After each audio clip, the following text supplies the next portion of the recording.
First of all, welcome here in our Institute of Paris.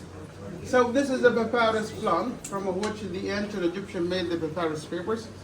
This plant is an aquatic and tropical one. The ancient Egyptian considered this plant as a holy one because the stem has got a triangular shape, yeah, which looks like the pyramids.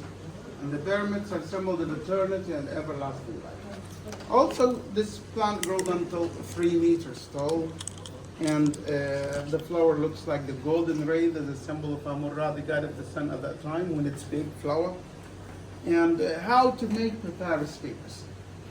To make, the ancient Egyptian used to gather the plants from the swamps and the marsh, and then they used to cut the stem of the plants according to the size that they needed. If they wanted to make a big one, they cut big pieces of the stem. Small one, they cut small pieces of the stems. I'm going to make a sample for you, something like this. For example, the next step is doing what? Is removing the outer green part. This outer green part is very strong and flexible as well. So the ancient Egyptians made use of it. They used it to make baskets, slippers, boats. But to make papyrus paper, they needed this white inner part. So they used to divide it into slices. These slices can be damaged and broken because there is an amount of water here and there, and also air gaps. How to make these slices flexible and strong? The ancient Egyptian used a wooden hammer like this, and a rolling pin to squeeze the slices to get rid of the water completely. Now the slices became very strong and very flexible. No damage, very flexible. After that, they must be soaked in water for 6 days to get white papyrus, and for 2 weeks to get brown. No longer we leave the slices in water into that way. After 6 days, we bring 2 pieces of carpet, and here are the slices. After being soaked in water for 6 days, they become a little bit yellow, and they become sticky because of the amount of sugar which is inside the plant itself. Then we arrange the slices. The slices must be arranged vertically and horizontally. The first layer is vertical, and the slices must be overlapped. And after completing the vertical layer, we arrange the horizontal one. So 2 layers only, and we don't weave.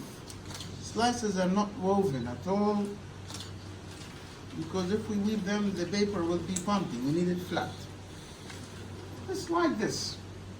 After completing the whole sheet, vertical and horizontal layer, the slices must be covered to be put under a very heavy pressure.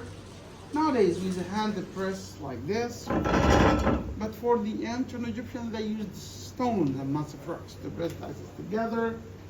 For how long? For 6 days. 6 days. You will wait for 6 days. But here is the one we made earlier. You can see the vertical and the horizontal lines clearly. You can roll it like this and no damage at all, because this is actually the real papyrus. You can use any kind of color or ink, or even you can use your normal pen to write. And you can use water to erase. What? Yeah, this is washable, sorry. It's like magic. Yeah, this is washable. It can be erased like this and no damage. That's pretty cool. Yeah, this is can be washed in water. Yeah, this is real papyrus. Then, here after a few seconds they stick together, but they need time to dry, as you see, like this. Then we did with many different artists to build the picture. Some artists use watercolor, some artists use oil paint. And we have special corners of the other side of special artists.